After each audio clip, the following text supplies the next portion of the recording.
Aulia yang kita kenal di Indonesia ini, mereka itu aulia dari Yaman, Hadramut, terutama Tarim dan sekitarnya, Fagil Muqaddam, Muhajir Allah Madunisa, dan Pulau Jawa, Indonesia ini dikatakan bintu Tarim. Ini punya aulia Tarim. Tapi kita pernah dengar dari para salihin bahwa Indonesia ini milik aulia Tarim.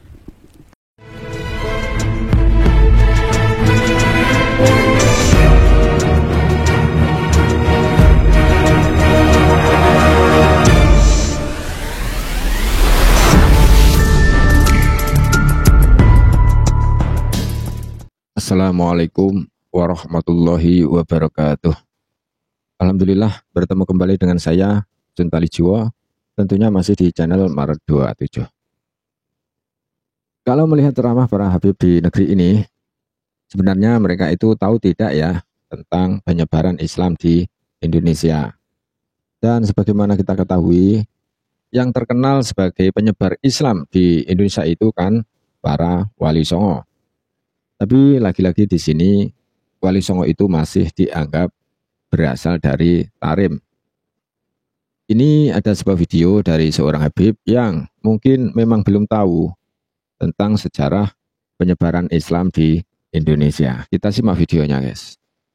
Aulia yang kita kenal di Indonesia ini, mereka itu aulia dari Yaman, Hadramut, terutama Tarim dan sekitarnya, Fagil Muqaddam, Muhajir Allah Madunisa, dan Pulau Jawa, Indonesia ini dikatakan bintu Tarim. Ini punya aulia Tarim. Tapi kita pernah dengar dari para salihin bahwa Indonesia ini milik aulia Tarim. Nah, kan jelas. Katanya Islam menyebar di Indonesia itu berasal dari wali-wali yang dari Tarim. Ini maksudnya apa? Secara garis besar masih dianggap kalau Wali Songo itu leluhurnya itu berasal dari Tarim. Ini kan sebuah pembelencengan sejarah ya guys. Padahal faktanya tidaklah demikian. Kan sudah tercatat dalam sejarah. Kalau Wali Songo itu kan awalnya kan Syekh Maulana Malik Ibrahim. Syekh Maulana Malik Ibrahim itu jelas berasal dari Campa ya. Kemudian Syekh Maulana Malik Ibrahim ini menurunkan Sunan Ampel. Kemudian sunan-sunan seterusnya. Ini kan sudah jelas. Jadi tidak ada yang berasal dari Hadramaut atau Tarim, itu tidak ada. Kemudian sebelum era Wali Songo itu kan sudah ada ulama-ulama penyebar Islam di Nusantara. Misalnya Syekh Jumadil Kubro, kemudian Syekh Subakir, dan banyak sekali yang lainnya. Dan mereka itu kan juga tidak berasal dari Tarim. Ada juga Syekh Maghribi, itu berasal dari Maroko. Jadi tidak ada yang berasal dari Tarim atau Hadramaut. Jadi dari sini kita berpikirnya itu memang para habib itu tidak tahu tentang sejarah penyebaran Islam di Indonesia, ataukah itu memang sengaja sebagai cara untuk mengklaim bahwa penyebaran Islam yang ada di Indonesia atau di Nusantara itu karena jasa leluhur orang-orang Tarim. Dan kalau kita melihat perkembangan tentang polemik nasab saat ini, sekarang kan sudah bergeser ke arah pemalsuan makam. Dan itu sudah fakta, nyata, ada. Jadi di beberapa tempat itu sudah ditemukan dan sudah dibongkar juga. Ada makam, di situ ada makam leluhur Nusantara misalnya. Yang baru-baru ini itu kan makamnya Ki Suro Jenggolo. Jadi Ki Suro Jenggolo itu adalah seorang tokoh yang masih nyambung ke Keraton Mataram. Tapi di situ ada makam lagi di sampingnya bernama Habib Umar. Jadi sudah jelas, kelihatan sekali. Kalau nama Habib itu memang ditempelkan. Jadi seolah-olah Habib itu punya peran penting di negeri ini. Padahal faktanya itu tidak ada. Karena kalau kita lihat video pas cek lokasi di makam Suro Jenggolo itu kan jelas kesaksian orang atau warga setempat. Bahwa dulu itu tidak ada orang bernama Habib Umar itu. Tapi kenapa kok di situ ada makamnya? Ini kan aneh. Dan untuk melacak kebenaran suatu tempat yang di situ diklaim menjadi makam seorang Habib, kita tinggal cek saja. Makam itu dibuat tahun berapa? Kemudian tahun itu ada tidak orang yang meninggal bernama Habib yang disebutkan di makam itu. Itu kan sudah jelas. Kalau di situ tidak ada nama Habib tersebut, ya berarti itu makam palsu. Kita kembali ke video awal tadi tentang Wali Songo.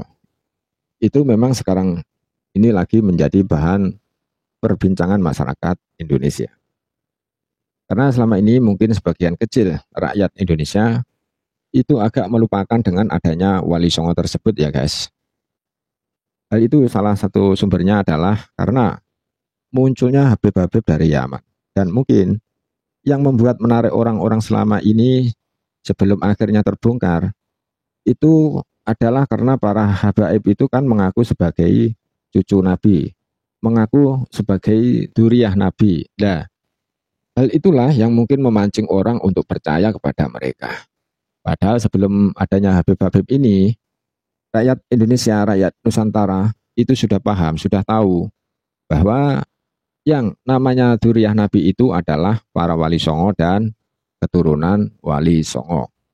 Tapi kenapa kok belakangan setelah muncul para Habib yang mengaku sebagai cucu Nabi, segelintir orang itu kok malah percayanya kepada para Habib tersebut dan seolah-olah melupakan para Wali Songo yang ada di negeri ini. Jadi dari sini kita bisa melihat bahwa sebenarnya mungkin ada arah untuk menghilangkan jejak Wali Songo yang ada di negeri ini. Padahal kita itu rakyat Indonesia, rakyat Nusantara, itu sangat berhutang jasa kepada para Wali Songo. Karena berkat perjuangan para Wali Songo inilah Islam bisa menyebar luas di Nusantara ini, di Indonesia ini. Jadi itu adalah berkat perjuangan para Wali Songo, bukan perjuangan para habaib dari Yaman. Yang jelas-jelas datang ke Nusantara karena didatangkan oleh Belanda pada abad ke-19. Karena kalau Wali Songo itu menyebarkan Islam itu sudah sekitar abad ke-14 ya guys. Jadi jauh banget jaraknya. Dan hingga saat ini pihak habaib juga tidak bisa menunjukkan bukti kalau mereka itu adalah keturunan Kanjeng Nabi. Dan mereka juga tidak mau mendeklarasikan diri bahwa mereka bukanlah keturunan Kanjeng Nabi. Nah, ini yang menjadi masalah. Berbeda dengan Wali Songo. Kalau para Wali Songo itu kan selama ini seringnya itu malah menyembunyikan identitas mereka. Itu karena berbagai alasan. Kalau pada masa penjajahan, itu alasannya salah satunya adalah untuk menyelamatkan diri. Karena kala itu Belanda itu gencar memburu orang-orang yang masih keturunan Wali Songo. Karena Belanda juga tahu bahwa keturunan Wali Songo itu adalah keturunan Kanjeng Nabi. Dan Belanda juga tahu kalau keturunan Kanjeng Nabi itu sangat gigih melakukan perjuangan, membela rakyat jelata, membela bangsa pribumi untuk melepaskan diri dari yang namanya penjajahan. Maka dari itu, karena berbagai hal, adanya berbagai macam penyerangan yang dilakukan oleh orang pribumi dan dipelopori oleh para keturunan Wali Songo, akhirnya Belanda pun memburu para keturunan Wali Songo tersebut. Sehingga para duriyah Wali Songo itu banyak yang menyembunyikan identitas atau nasab mereka. Yang mengetahui hanya kelompok mereka saja atau hanya keluarga mereka saja. Sementara orang di luar itu belum tentu tahu kalau dia itu nyambungnya itu ke Wali Songo. Kemudian alasan yang kedua itu adalah mungkin untuk menghindari rasa takabur ya guys, atau rasa sombong. Karena merasa memiliki darah mulia hingga bisa meremehkan orang lain. Mungkin itu salah satu alasan yang berikutnya. Kemudian alasan yang ketiga itu adalah yang namanya keturunan Kanjeng Nabi itu kan punya tugas berat. Harus menjaga diri, harus menjaga perilaku. Karena jangan sampai tingkah laku itu kok sampai mempermalukan Kanjeng Nabi. Kemudian kalau para habaib itu kan beda. Mereka kan seringnya itu justru mempopulerkan diri atau menunjukkan diri. Atau mempromosikan diri bahwa mereka adalah keturunan Kanjeng Nabi. Dan lebih payahnya lagi, dengan identitas tersebut, pengakuan tersebut, itu digunakan untuk hal-hal yang sebenarnya tidak sesuai dengan ajaran Islam. Misalnya, memprovokasi rakyat agar membenci dengan pemerintahan yang sah. Kemudian yang kedua, membuat doktrin bahwa seolah-olah kemuliaan Habib itu melebihi dari kemuliaan manusia yang lainnya.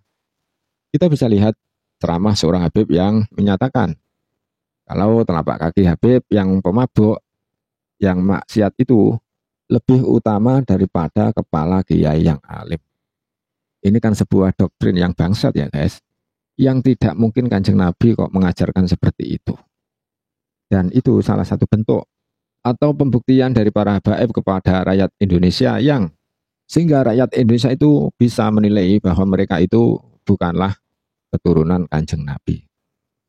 Sebenarnya sebelum adanya tesis Kiai Haji Imaduddin Usman Al-Bantani, rakyat Indonesia itu sudah curiga. Jangan-jangan mereka ini bukan dzurriyyah Nabi, jangan-jangan mereka cuma bohong.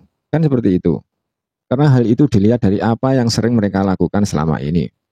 Karena banyak sekali yang dilakukan oleh oknum-oknum Habib. Ini malah bertentangan dengan ajaran Islam itu sendiri. Bertentangan dengan apa yang sering dilakukan Kanjeng Nabi, terutama dalam hal akhlak. Namun setelah adanya kajian ilmiah Kiai Haji Imaduddin Usman Al-Bantani, dugaan itu makin kuat guys. Dugaan itu makin mantap bahwa sebenarnya para habaib itu bukanlah dzurriyyah Nabi. Dan kita kembali ke video awal tadi ya guys, bahwa habaib itu juga tidak nyambung ke Wali Songo. Sekali lagi tidak nyambung ke Wali Songo. Jadi kalau Habib yang di video awal tadi itu mengatakan kalau leluhur Wali Songo itu berasal dari Tarim atau dari Hadramaut, nah itu adalah pembelokan sejarah. Begitu ya guys.